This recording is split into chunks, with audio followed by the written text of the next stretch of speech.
আসসালামু আলাইকুম ওয়া রাহমাতুল্লাহ। আশা করি আল্লাহর রহমতে সবাই ভালো আছেন এবং সুস্থ আছেন। আজকে আমরা কথা বলবো অভিশাপ সম্পর্কে। অভিশাপ এক ভয়ানক ক্ষেপণাস্ত্র। সমাজে অনেক সময় দেখা যায় রাগ ও ক্ষোভে একে অপরকে অভিশাপ দেয়। তার যে কোনো ধরনের ক্ষতি ও ধ্বংস কামনা করে। এমন জঘন্য কাজ কিছু মানুষের অভ্যাসেও পরিণত হয়ে যায়। ইসলামের দৃষ্টিতে এসব সম্পূর্ণ হারাম ও অনুচিত। এটা যে কতটা ভয়াবহ আমরা অনেকেই তা উপলব্ধি করি না। কিন্তু অভিশাপ দিলেই কি তা কার্যকরী হয়? এ সম্পর্কে রাসূলুল্লাহ সাল্লাল্লাহু আলাইহি ওয়াসাল্লাম কি বলেছেন? আমরা এখন আপনাদেরকে এই বিষয়ে সহিহ হাদিস থেকে বিস্তারিত জানানোর চেষ্টা করব ইনশাআল্লাহ। হযরত আবু দারদা রাদিয়াল্লাহু তাআলা আনহু বর্ণনা করেছেন, রাসূলুল্লাহ সাল্লাল্লাহু আলাইহি ওয়াসাল্লাম বলেছেন, যখন কোনো বান্দা কোনো বস্তুকে অভিশাপ দেয়, তখন ওই অভিশাপ আকাশের দিকে অগ্রসর হয়। এরপর সেই অভিশাপের জন্য আকাশের পথকে বন্ধ করে দেওয়া হয়। তখন তা পুনরায় দুনিয়ার দিকে ফিরে আসে। কিন্তু দুনিয়াতে আসার পথও বন্ধ করে দেওয়ায় সে ডানে বামে যাওয়ার চেষ্টা করে। অবশেষে অন্য কোনো পথ না পেয়ে যাকে অভিশাপ করা হয়েছে তার উপর ফিরে আসে। তখন সেই বস্তু যদি ওই অভিশাপের যোগ্য হয়, তাহলে তার উপর অভিশাপ কার্যকর হয়, অন্যথায় অভিশাপকারীর ওপরই তা পতিত হয়। অত্র হাদিস দ্বারা বোঝা যায় যে যাকে অভিশাপ দেওয়া হয় সে যদি অভিশাপের উপযুক্ত না হয়, তাহলে ওই অভিশাপ তার দিকে যায় না, বরং তা অভিশাপকারীর ওপরই কার্যকর হয়।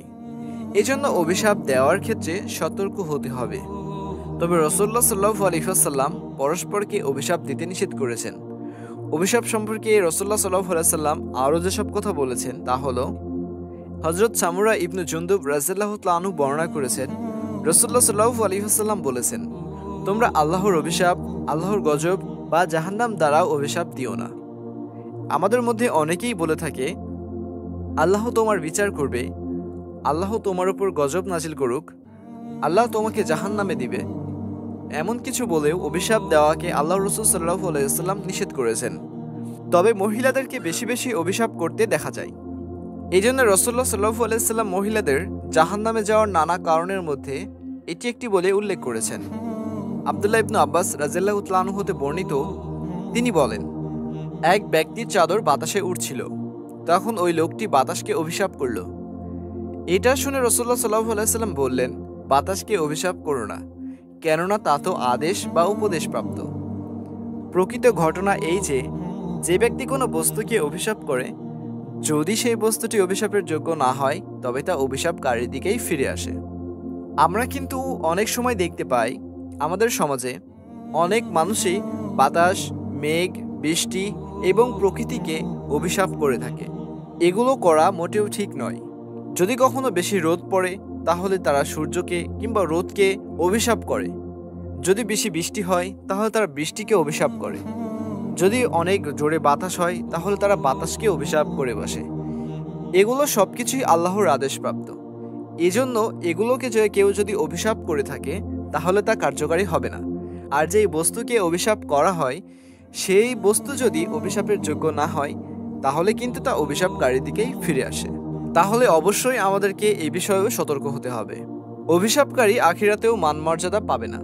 রাসূলুল্লাহ সাল্লাল্লাহু আলাইহি ওয়াসাল্লাম বলেন, কিয়ামতের দিন অভিশাপকারী সুপারিশ করতে পারবে না এবং সাক্ষ্য প্রদানও করতে পারবে না। রাসূলুল্লাহ সাল্লাল্লাহু আলাইহি ওয়াসাল্লাম আরও বলেছেন, আর যে ব্যক্তি কোনো মুমিনকে অভিশাপ করলো, সে যেন তাকে হত্যাই করলো। আর যে ব্যক্তি কোনো মুমিনকে কাফির বলে অপবাদ দিল, সে যেন তার হত্যাযজ্ঞের শামিল। তাহলে আমরা কি এই বিষয়গুলো কখনো ভেবে দেখেছি অভিশাপ কতটা ভয়ানক? তাই আসুন আমরা সামান্য কোনো বিষয়ের রেশ ধরে একে অন্যের প্রতি অভিশাপ দেওয়া থেকে বিরত থাকি এবং প্রকৃত মুমিন হওয়ার চেষ্টা করি।